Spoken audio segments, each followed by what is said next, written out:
Livro Curar as 5 Feridas, de Lise Bourbeau, capítulo 9, segunda parte. As etapas adicionais do perdão.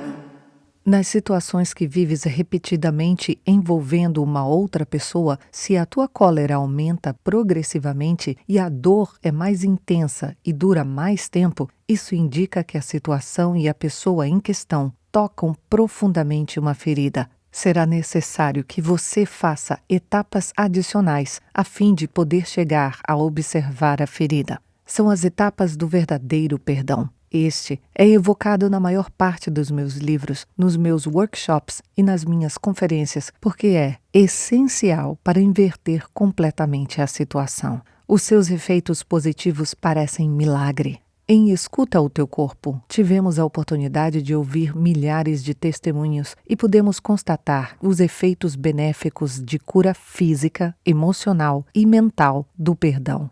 É por isso que eu faço sempre questão de repetir as 7 etapas do perdão, que fazem parte integrante do nosso ensino. Primeiro, tomar consciência das emoções e das acusações. Esta etapa está descrita no capítulo 8 para saber qual a ferida que está ativada. Segunda, assumir a sua responsabilidade. Esta etapa é criada no momento em que você descobre o que você teme, percebendo e admitindo que é alimentado pelo teu ego e que foi esse medo que deformou a realidade. É também devido a ele que você tinha expectativas em relação a uma pessoa na situação em questão. Ser responsável é admitir que ninguém no mundo está na tua vida para corresponder às tuas expectativas e que estas advêm da falta de amor por você mesmo. A etapa de responsabilidade pode te levar um certo tempo, mas acima de tudo, não desista. O teu coração quer chegar lá.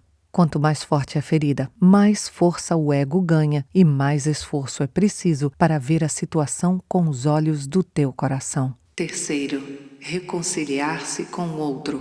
Agora que você conseguiu sentir o medo em ti e que você reconhece as tuas expectativas, a etapa seguinte de reconciliação será mais fácil. O fato de você ver o outro como teu espelho é um excelente meio para chegar lá. Provavelmente você já reconhece esse método que ensinamos há mais de 30 anos, mas eu preciso repeti-lo com frequência. Vi muitas pessoas convencidas de que praticam bem este método para descobrirem ao fim de vários anos que tinham interpretado mal certas etapas.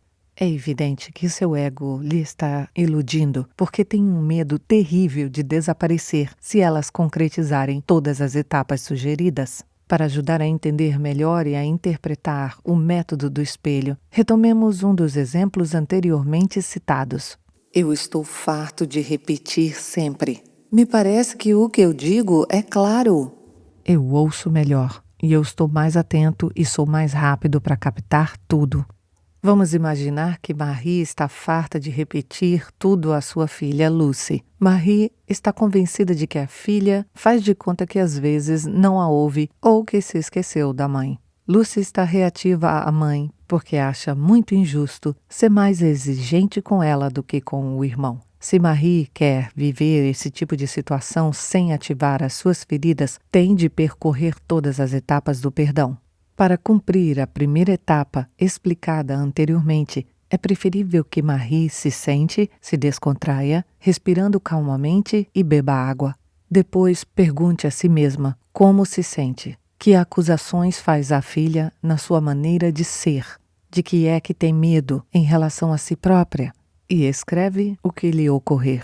Depois de ter anotado as respostas e de se ter dedicado a sentir as suas emoções, Marie passa à etapa seguinte. Assume a sua responsabilidade, aceitando o fato de que as suas emoções e o seu medo sejam provocados pelas expectativas que tem em relação à filha. Ser responsável é admitir que a sua filha lhe reflete o que há nela, o que lhe pertence. Se ao olhar-se no espelho visse que tinha borbulhas, saberia que não pertenciam ao espelho, mas a si própria. Por que é que Marie tem necessidade de um espelho? Porque o seu ego a impede de ver que ela é, por vezes, como a sua filha e que não aceita ser assim.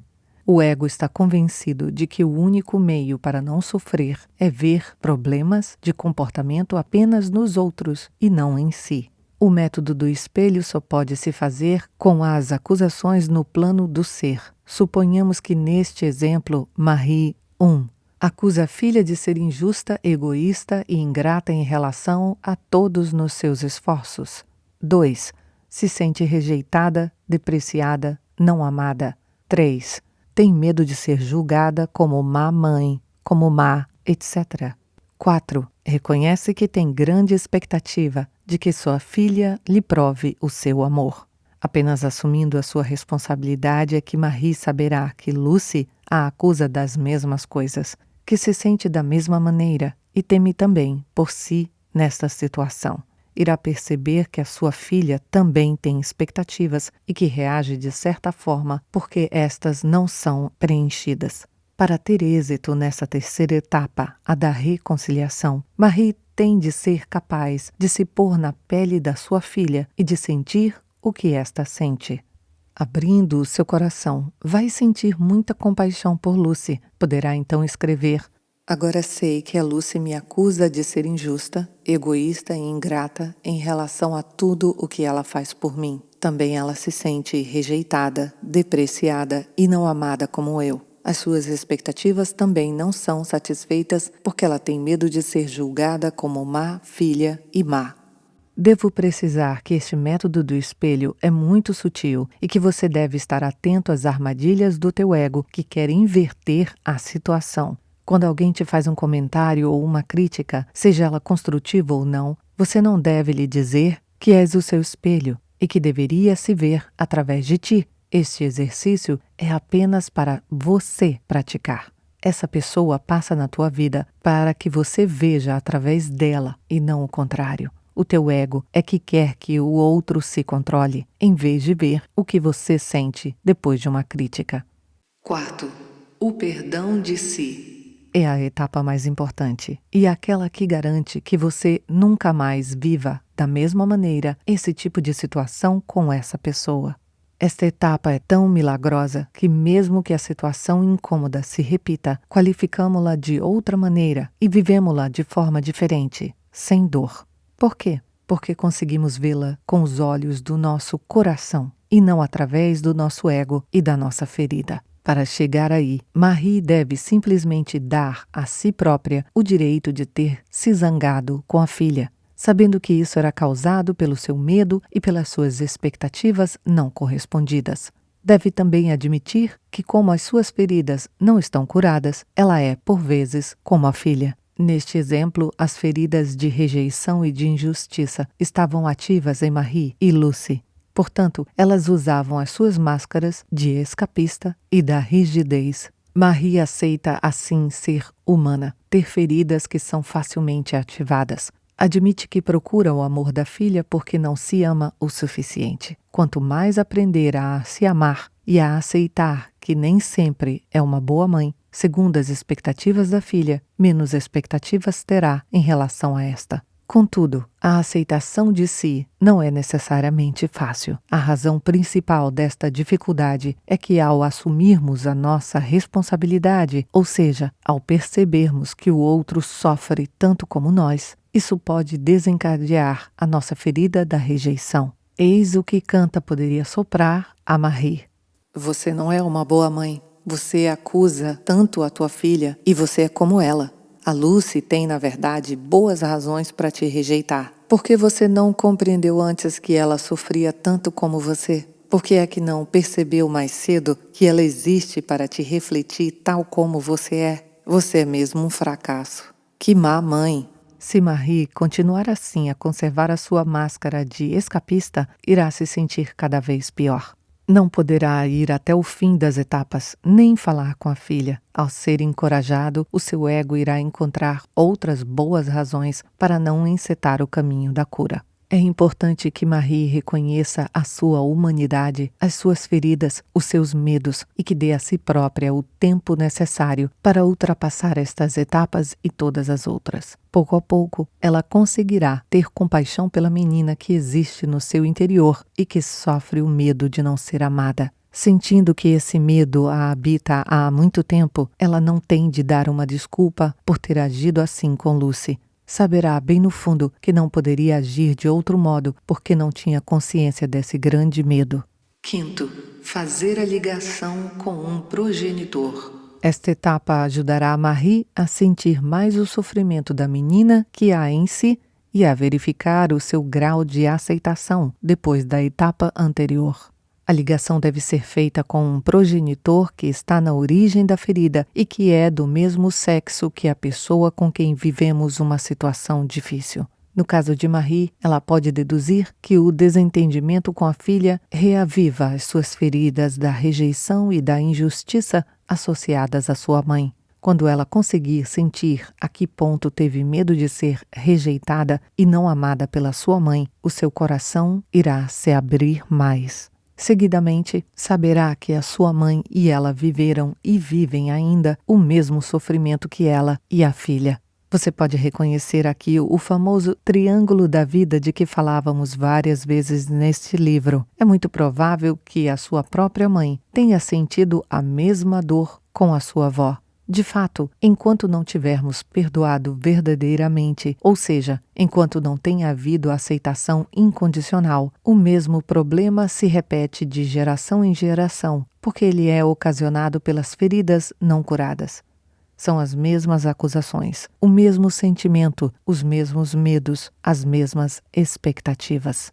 Quando o coração de Marie se abrir um pouco mais a cada etapa, será invadida por um sentimento de libertação e de imensa gratidão, a ponto de poder chorar de felicidade. De tal modo é maravilhoso o perdão de si mesma. Sexto, o desejo de exprimir as nossas descobertas. Sugiro insistentemente a expressão das nossas descobertas. É graças a esta etapa que podemos verificar se estamos realmente perdoados. No exemplo de Marie, ela visualiza se comunicando com a sua mãe e a sua filha tudo o que tinha descoberto sobre si mesma através das situações desagradáveis que viveu com elas. Canta pode se opor e dizer: Não, você não vai lhe dizer tudo isso. Elas não vão compreender você. Elas não sabem o que é o verdadeiro perdão e provavelmente não vão querer te ouvir. Podem até virar contra você mesma e dizer que a culpa foi toda tua e não delas. Dirão que não sofrem desse tipo de medo e que isso te pertence, que não tem nada a ver com isso. Essa resistência demonstra que Marie não se perdoou. Dominada pela sua ferida de rejeição, deixa que o ego continue a influenciá-la para que use a máscara de escapista. Em vez de se aceitar, reconhecendo os seus medos e as suas feridas, se zanga consigo mesma e continua a acreditar que está em falta, que magoou a filha e a mãe, como foi referido na quarta etapa. Nos workshops que realizamos em Escuta o Teu Corpo, observamos muitas vezes uma outra forma de resistência por parte dos participantes, a ideia de exprimirem as suas descobertas. Por que é que tenho que ver a pessoa? Não é possível fazê-lo por escrito ou pelo telefone? De fato, quando nos perdoamos verdadeiramente, a nossa felicidade é tão grande de compartilhar a situação com os outros. Enquanto houver uma forma de resistência que indica, geralmente, um receio inconsciente, podemos deduzir que o perdão é apenas parcial. Antes de passar à última etapa, é, pois, importante garantir que todas as outras foram concluídas. Repito que é absolutamente normal e humano ter dificuldades em certas etapas. O mais importante é você se amar o suficiente para dar a você o direito de levar o tempo necessário a cada uma delas. A decisão de querer perdoar verdadeiramente é a prova de um enorme progresso e a sua dificuldade advém do fato de ela ser o oposto à vontade do ego. Daí a importância de verificar como você se sente com a ideia de comunicar à pessoa em causa o que descobriu de você, graças a essa situação indesejável entre vocês. Sétima, ver a pessoa em causa para nos exprimirmos. Marie pode optar por compartilhar com a filha e com a mãe, ao mesmo tempo, aquilo que descobriu ou se encontrar separadamente com cada uma. Pode lhe dizer que tem uma coisa muito agradável a lhe comunicar, uma bela lição de vida que acaba de receber graças a elas. Utilizando o que descobriu, usando a técnica do espelho para se exprimir, pode falar depois do elo que conseguiu estabelecer entre a sua filha e a sua mãe. Quando você tiver cumprido essas etapas, sugiro a você que verifique junto da pessoa se ela já tinha percebido que sofre do mesmo medo. Se você a sentir receptiva, pode continuar a fazê-la falar do que viveu e lhe perguntar se ela te julgou pelas mesmas coisas e se sentiu como você. Quando a outra pessoa não quer falar do que sente, você não deve insistir. O que você compartilha ou compartilhou é um passo importante para você. Trata-se da etapa final que te ajuda a saber no fundo do coração que você se perdoou. Sentimos-nos, sem dúvida, felizes com a ideia de que alguém possa ter aprendido alguma coisa ao mesmo tempo que nós e que essa troca de ideias o ajude a fazer as pazes com ele próprio. Contudo, não deve ser esse o objetivo da nossa troca de ideias. Se a pessoa não quer compartilhar, isso deve-se muitas vezes ao fato de estar muito comovida ou de não ter jeito para se exprimir. Não devemos criar expectativas. O seu próprio trabalho de perdão irá se fazer também gradualmente, de forma consciente ou não. Essa pessoa, tal como você, tem o direito de levar o tempo necessário para chegar lá. Os benefícios do verdadeiro perdão. Um dos benefícios do perdão é uma grande melhoria da nossa relação com a pessoa em causa. Descobrimos-la sobre outro ângulo. Podemos lhe reconhecer numerosas qualidades que nos escaparam devido às nossas constantes críticas e já não sentimos mal-estar interior com a ideia de ver a pessoa ou de lhe falar. Outra coisa é que, não deixando o teu ego se sobrepor no teu coração, você vai encontrar a tua energia natural que estava bloqueada sempre que você usava uma máscara. Efetivamente, como ela não podia circular, você tinha de ir buscar as forças na tua reserva de energias. Dirigindo você a tua vida, você descobrirá a felicidade de utilizar a tua energia para manifestar desejos e necessidades. No nosso exemplo de Marie, o fato de perdoar a sua mãe e a sua filha exigiu dela coragem e humildade. Mas a recompensa é tal que terá vontade de repetir noutras ocasiões. Colocou um bálsamo sobre as suas feridas da rejeição e da injustiça, o que ajudou a diminuí-las. O mesmo acontece a cada um de nós quando damos ouvidos às nossas necessidades. Cada pequena ou grande decisão tomada com o coração tem como efeito diminuir as nossas feridas. Cada ato de amor para conosco volta a nos dar energia e nos liberta de um peso. Pela minha parte, gosto de visualizar as convicções que permito que Mushete alimente como pesos, rochas pequenas e grandes num saco que arrasto atrás de mim, preso por uma corrente em volta do meu corpo. Aliás, disse que nos sentimos acorrentados, aprisionados por todos os nossos medos e convicções. Agora que você poderá cada vez melhor enfrentar os teus medos, aceitando a sua presença sem os deixar dirigir a tua vida, imagina que você se livra das pedras que tens no saco. Você irá perder cada vez menos energia arrastando esse fardo, e a energia recuperada poderá servir para você se amar e para você satisfazer as tuas necessidades. O benefício da cura gradual das feridas. Alterações físicas. À medida que as tuas feridas diminuem, você vai poder verificar algumas alterações físicas. Em certas pessoas, isso acontece muito rapidamente. Fui testemunha várias vezes de mudanças que se deram num workshop de 2 dias. Uma pessoa viu a sua cintura diminuir alguns centímetros. Outra ficou com um porte mais direito. Outra reencontrou a sua voz natural para substituir a voz sumida do escapista, etc. Porém, na maior parte dos casos, as mudanças são progressivas. Eis alguns exemplos de clientes que nos comunicaram as suas belas transformações ao fim de 1 ano ou mais de trabalho sobre a sua pessoa.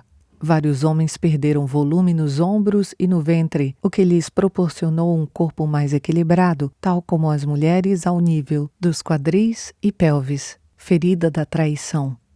Algumas mulheres viram os pés crescer 1 ou 2 números, sentem-se mais enraizadas na terra, ferida da rejeição.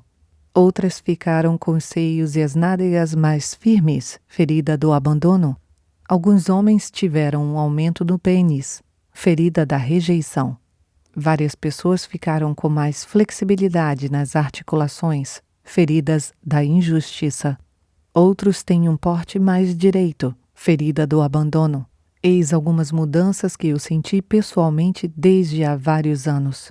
Antes, tinha de escolher roupa de um número maior para a parte inferior do corpo, ferida da traição. Agora, a parte superior e a inferior do meu corpo são do mesmo número. Tinha um seio muito mais pequeno do que o outro, ferida da rejeição, e agora são iguais. O meu cabelo tem muito mais volume e é muito mais forte, ferida do abandono. Os meus ossos estão mais densos, ferida da rejeição, ao contrário do que é habitual nas pessoas da terceira idade. A contração da ferida da rejeição na parte de cima do peito desapareceu. A artrite que começava a deformar os meus dedos desapareceu. No entanto, lembre-se de que é importante não ter expectativas quanto às alterações físicas. Não há truque para chegar lá. As coisas ocorrem por si só e você deve confiar no teu corpo e na capacidade que tem de retomar por ele o seu estado natural. O que importa é que você se sente cada vez melhor no teu corpo. Não são necessariamente as mudanças físicas que te indicam a diminuição das tuas feridas, mas sim como você se sente. Reparei que as pessoas que são da natureza mais física parecem ter mais mudanças do que as outras. As restantes observam antes mudanças menos visíveis, por exemplo, no aparelho digestivo, do coração, dos pulmões, etc. As feridas interligadas. Tomei consciência de que, ao longo dos anos, fazemos muitas vezes coisas para diminuir as nossas feridas da traição e da injustiça, que são as mais visíveis. Consequentemente, as feridas do abandono e da rejeição diminuem ao mesmo tempo, porque estão sempre presentes por trás das duas outras. A razão pela qual a maior parte das pessoas de idade se tornam mais frágeis e mais pequenas com os anos é não terem reconhecido e aceitado as suas feridas do abandono e rejeição. Estas ressurgem e com a idade tornam-se mais visíveis do que as feridas da traição e da injustiça. Eis, pois, uma excelente motivação para aprendermos a nos amar e a voltarmos a ser nós mesmos ao longo da nossa vida. Assim podemos continuar a ter uma vida ativa, mesmo avançando na idade.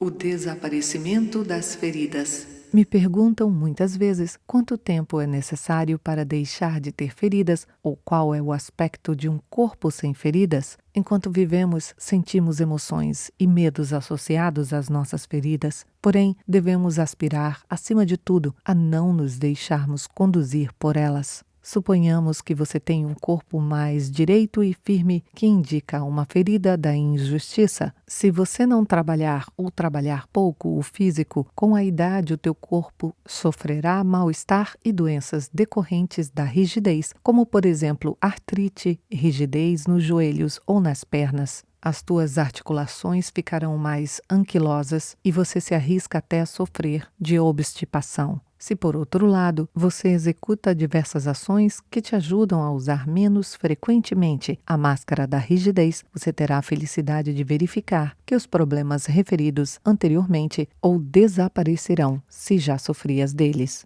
Você continuará provavelmente a ter uma postura direita e firme que está na tua natureza. Contudo, já não apresentarás a rigidez anormal que se pode sentir numa pessoa demasiado rígida e fechada. O mesmo princípio se aplica a todas as feridas. Por exemplo, uma pessoa com uma sobrecarga ponderal associada à ferida da humilhação poderá ficar redonda apesar do trabalho que faz sobre essa ferida, ao mesmo tempo que se sente bem na sua pele e sem ter problemas físicos causados por um excesso de peso. É bom também ter em conta que a tabela de peso normal foi estabelecida primeiro pelas companhias de seguros.